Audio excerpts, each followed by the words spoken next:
بسم الله الرحمن الرحيم ولقد كرمنا بني آدم وقال تعالى أولئك كالأنعام بل هم أضل وقال تعالى شر البرية صدق الله العلي العظيم وقال رسول الله صلى الله عليه وسلم طلب العلم فريضة على كل مسلم আল্লাহ রাব্বুল আলামিন আমাদের সকলকে কবুল করুন। সবাই তো বলি আলহামদুলিল্লাহ, আল্লাহুম্মা আমিন।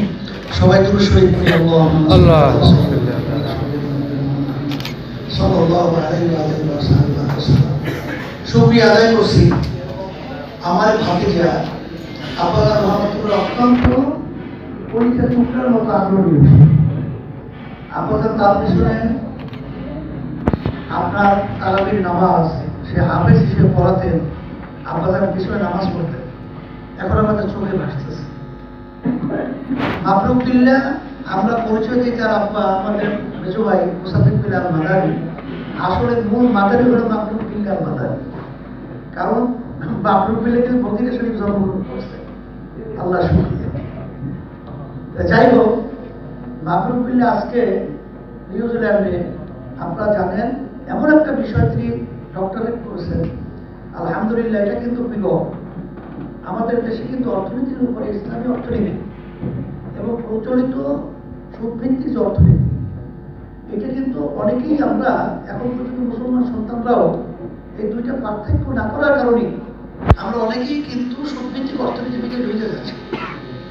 আলহামদুলিল্লাহ, মাবরুকুল্লাহ এমন একটা বিষয়ের উপরে সে ডিগ্রি অর্জন করছেন, যেটা আজকে বক্তব্য তার প্রতিটা কথার উপরেই সে শেয়ার যে ফিনিশিংটা দিয়েছে যে অর্থনীতি ইসলামী এটা বাস্তবায়নের জন্য সবচেয়ে বড় ভিত্তি হবে ইখলাস এবং তাকওয়া।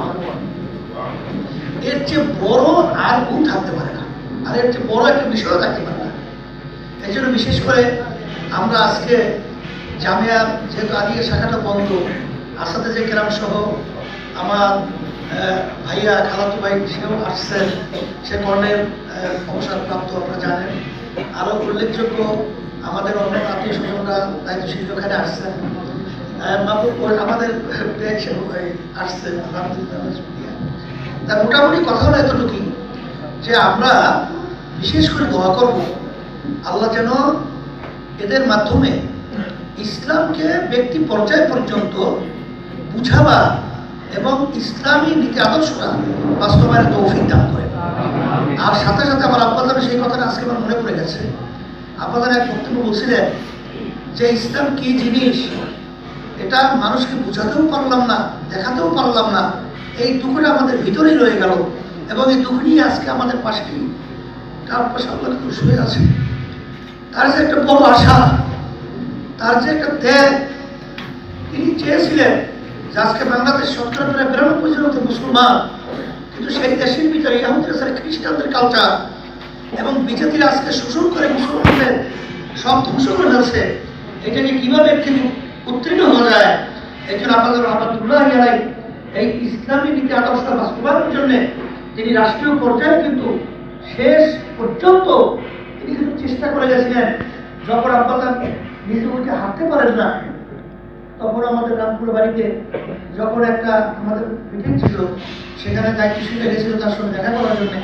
তখন আব্বাজানকে দুতলা থেকে আমরা কাঁধের ভিতরে হাত রাইখা তারপর তাকে নিচে নামাই নিয়ে আসছিলাম। তখন কথাও ঠিক মতো বলতে পারে না, এত দুর্বল হয়ে পড়ছিল। তখন তিনি বলছিলেন যে আপনাদের কাছে আমার ওসিয়ত থাকবে যে আপনারা এই যে মিশনগুলো ইসলামের যে ধারাগুলো আমি রেখে গেলাম, এটা আপনারা ছাড়বেন না, এটা আপনারা ধরে রাখবেন। তার সূত্র ধরেই আজকে আমরা 7 ভাই, আল্লাহ কুতুবের 7 সন্তান এখন আমরা জীবিত আল্লাহ রাখছেন।